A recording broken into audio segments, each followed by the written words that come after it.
Good morning. My name is Dr. Reneau at Shawnee State University, and this video is entitled Information Security, and it's a brief introduction to security for our Project Management for Technology course.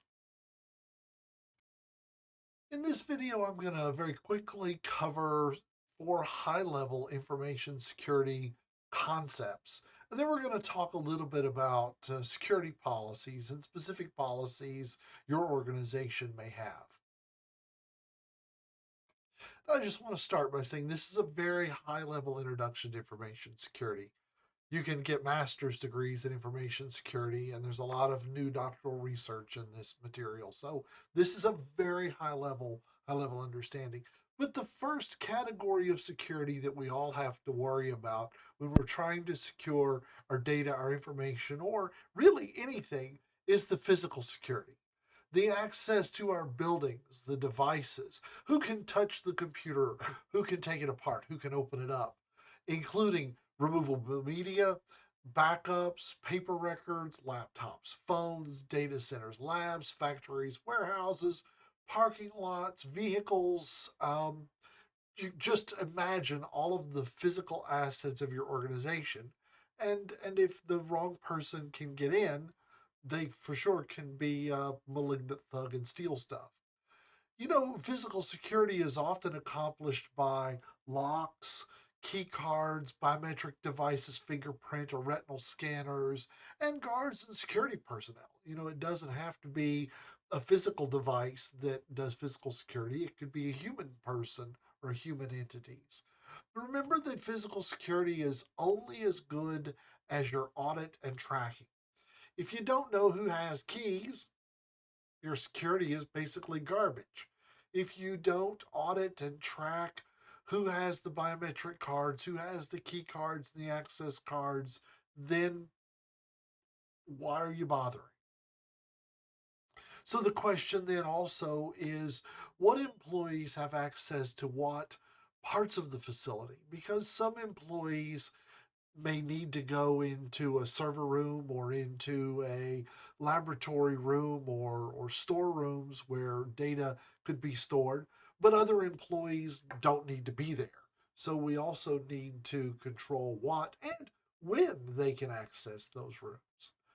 You know, Remember that this kind of physical access, especially locks, can be picked, keys can be copied, uh, key cards can be cloned. There are ways to get around biometrics. There are ways to, if a guard just looks at an ID, you could always make a counterfeit ID. So there are all kinds of ways to circumvent or steal or copy this physical access. The other thing that you need to have very strict, and for all of the security I'm going to talk about, a very strict process for new employees, hire, fire, new positions.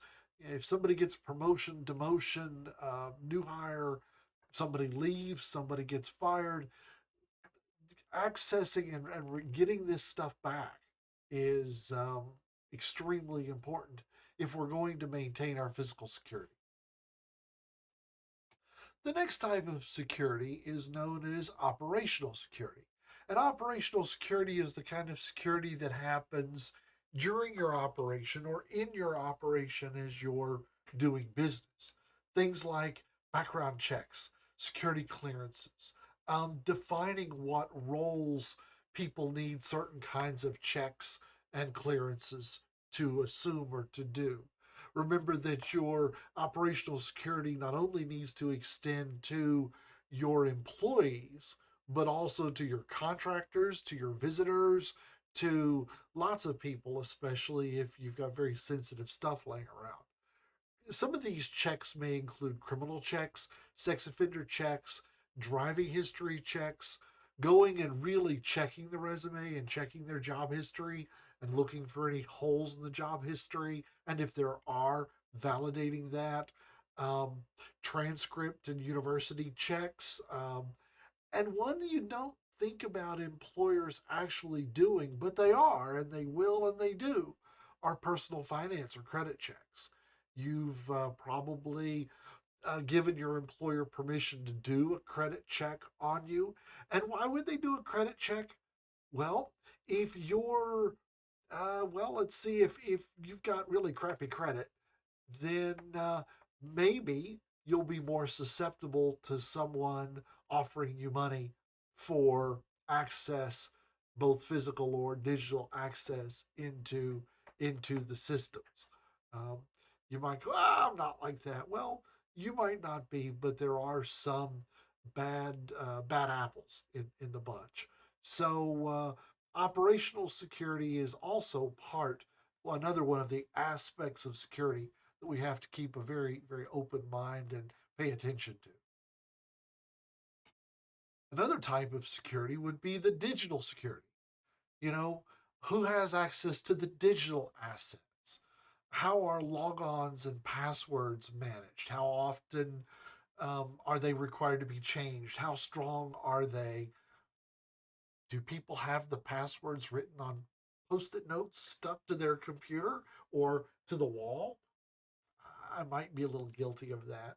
Are password safes being used? Um, Passwords saved in browser histories and all kinds of things that we have to pay special attention to. Also, with digital security, you may have two-factor authentication using um, a text number on your phone or using a telephone call that you have to answer and push buttons. Two-factor authentication may also include a little dongle, a little pocket device that has a number, or using an authenticator app on your phone.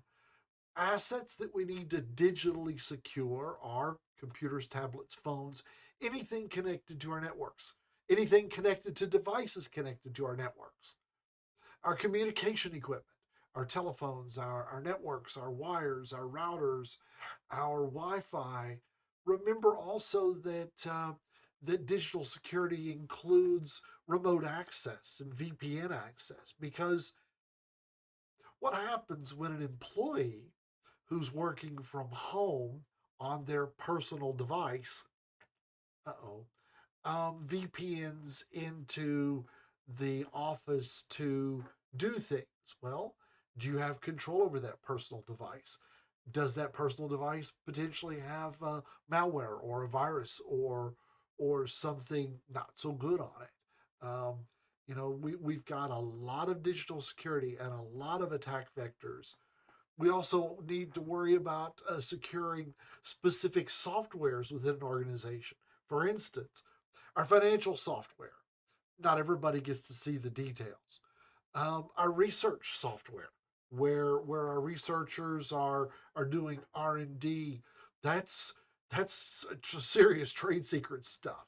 Our customer files, that's serious trade secret stuff. Also, HR or personal medical information or other information we have. Social security numbers, birthdays, spouses, children, medical conditions. I can just go on and on and on of all the digital assets that we need to secure. So we need to secure our devices, but also our software and our networks. Data security is the fourth kind of security I want you to be very familiar with. Now, it kind of overlaps the digital security because, well, data is on the computers, so it's kind of digital, right? But we need to be sure that we understand that each piece of data can fall into a category of how much we need to secure it. For instance, there could be data that's public information. We don't give a big deal. Doesn't matter if somebody finds out this piece of information. Maybe we collect um, Dow Jones Industrial stock prices and record that in our database and use that for part of our predictions, our analysis. Well, the stock data is public information. Weather data from the National Weather Service, that'd be public information. Um, our catalog that we post online, well, that's public, but it's sort of not. Um, there's internal information that we keep internally within our organization by department or by role within a department or within the organization. There's confidential information that we've got to hold a little closer to our just hold a little tighter, that we need to maybe not let certain employees see or certain employees have access to. There's restricted information, which is even more restricted than confidential. Confidential, something we're keeping inside, but restricted means that it's restricted to very specific individuals and very specific ways to access it. And then there's that need to know and eyes only information, that data that that really only certain people need to see this. Maybe you've got trade secrets, passwords, encryption keys, that kind of stuff. I mean, that's tricky stuff. Now, these data classifications that I have aren't the only ones.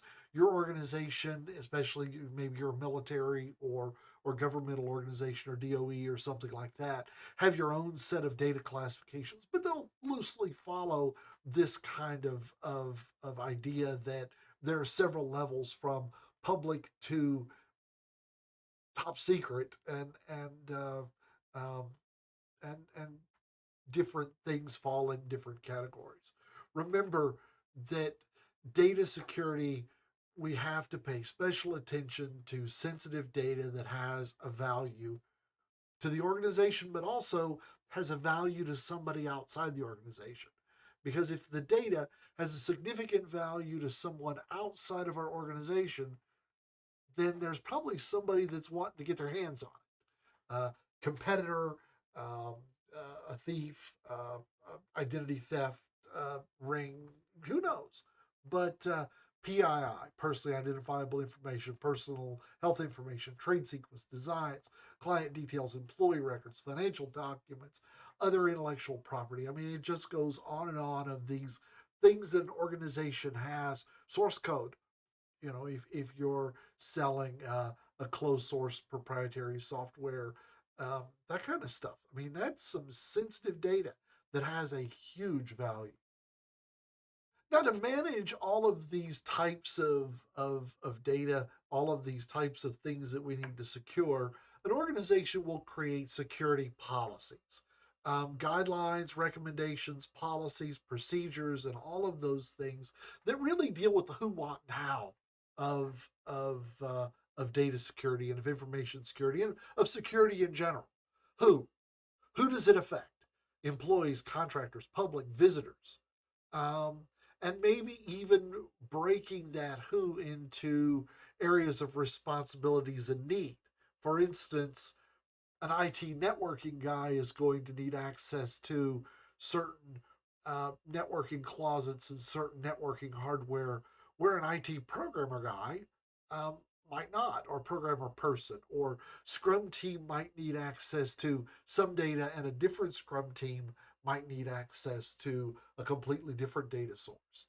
Um, so we need to really understand who and what and who needs access, and then we need to figure out what they need access to. And I kind of alluded that as I was talking to about who, what should they have access to, what hardware, network, databases, software, buildings, facilities, rooms, tools, machines, all that kind of stuff. We need to figure out what they need access to, and then we need to set up procedures and policies that define what the acceptable use is, what the acquisition and disposal policies are, because how do you dispose of a computer? Probably in your family, in your household, you get a computer, you're done with it, you put it in the garbage. But what'd you do with the hard drive? Did you pull the hard drive out and physically destroy the hard drive, or did that hard drive go into the garbage? Well, could your garbage man have said, "Look, hey, look, a computer," and pulled the computer out, pulled the hard drive out, and go, "Hey, look, I can log in as them and see their pictures and their credit history and maybe some of the websites they've been to that they don't want people to know they've been to." Huh. So disposal policies is extremely important, because what do you do with identifiable information, sensitive information, personal information that's on a machine? So when you throw a computer away, have you pulled the hard drive out and do you destroy it? I personally take a hard drive out, and I have a hydraulic bearing press in my shop, and I will use a 20-ton hydraulic jack and literally crush a hard disk. Once it's been crushed, you're not getting the data off of it. Once I've got some friends that will line them up on a fence post and shoot them with weapons. But once you put a couple bullet holes through a hard disk, yeah, it ain't gonna spin and give you the data off of it. So acquisition and disposal policies are a very important thing. Also, we need to in our policies and procedures, we have to identify our new hire and exit procedures and promotion procedures and demotion procedures. These are all extremely important part of keeping our organization and our assets secure. Kim Eldman's 2023 CompTIA Project Plus Study Guide exam book was used as resource material for this presentation.